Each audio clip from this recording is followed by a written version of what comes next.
Hello there. Welcome to my views and news. Just one news story, viewers. Jawar Mohammed, who has launched a political offensive on PMRB, made some claims about the allegedly imminent collapse of the Ethiopian government, collapse of the Ethiopian military, and the number of armed fighters in Ethiopia. He drew a very bleak picture of the government, of the strength of the government and strength of the military. I thought of analyzing Jawar's claims.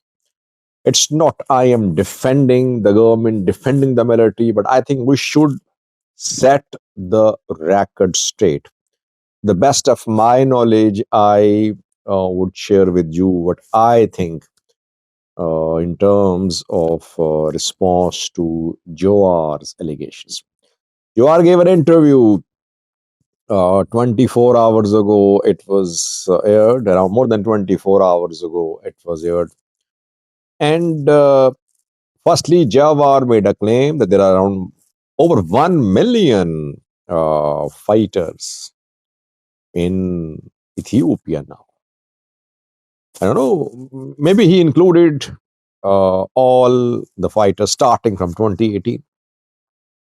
Otherwise, now I don't think that there are over 1 million active armed fighters in Ethiopia. Tigray fighters less than 300,000, maybe around 300,000. Ola around 1,000. Faro less than 1,000.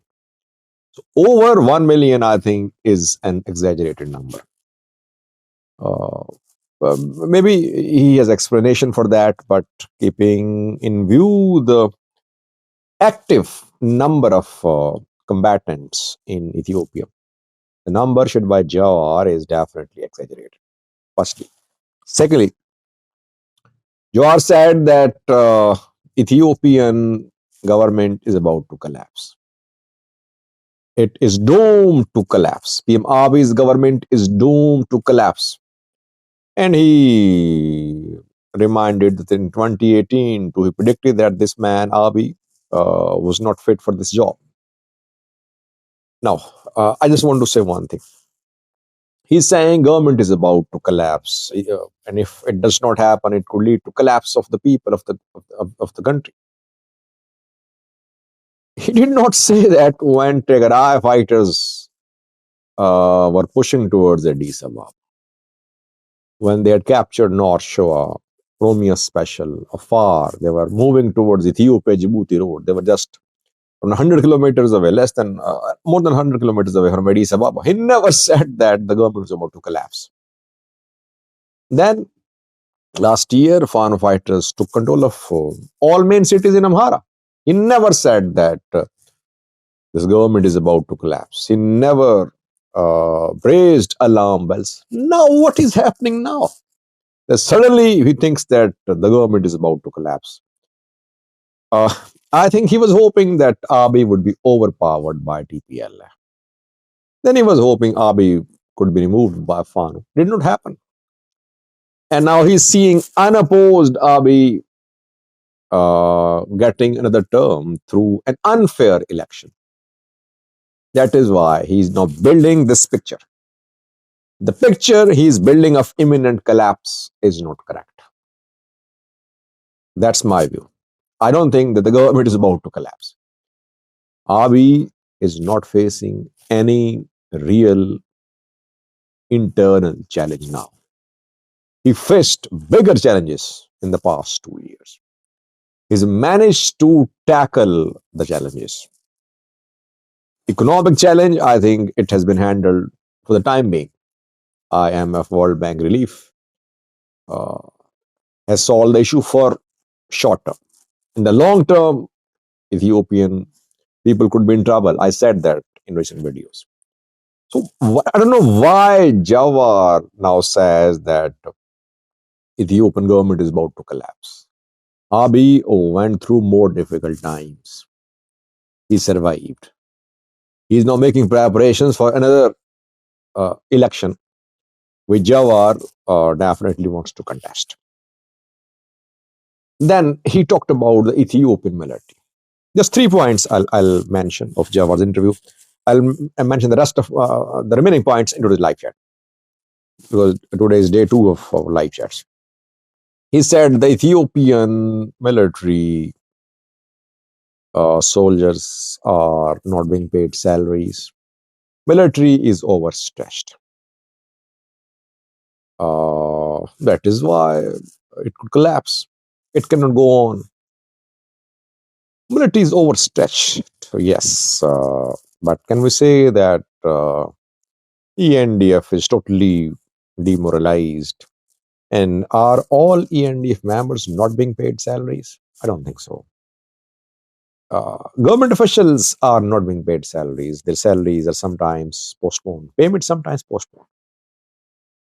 I don't think that military is going to rebel against army now because of the security situation in the country.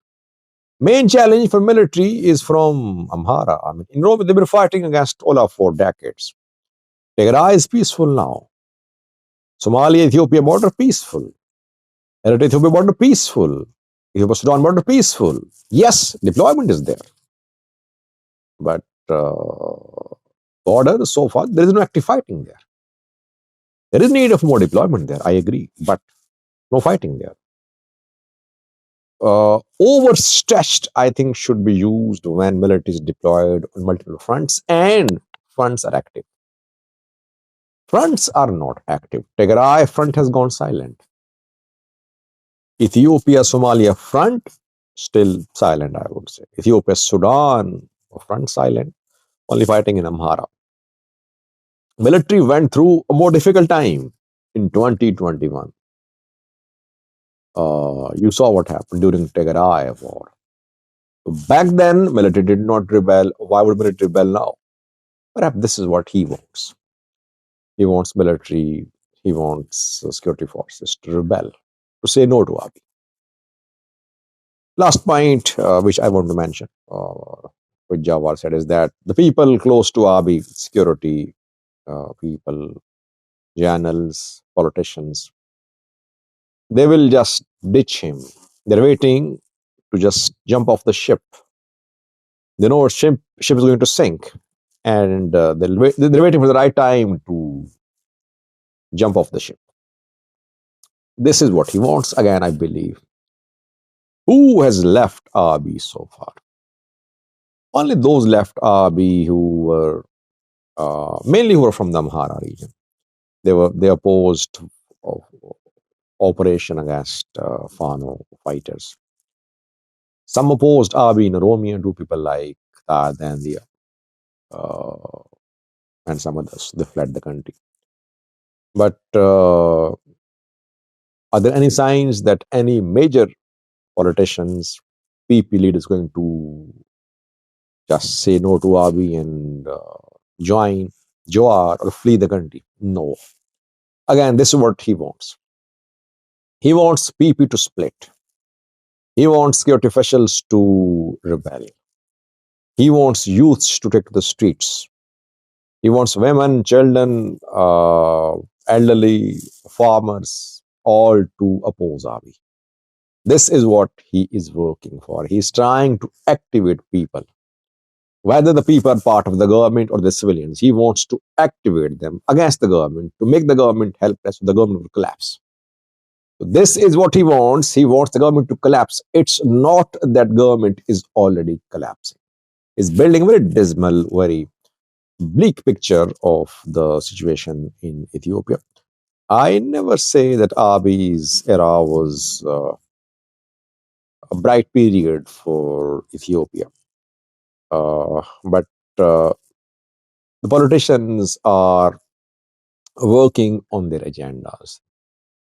But I would back Jawar and others on the issue of call for transparent elections.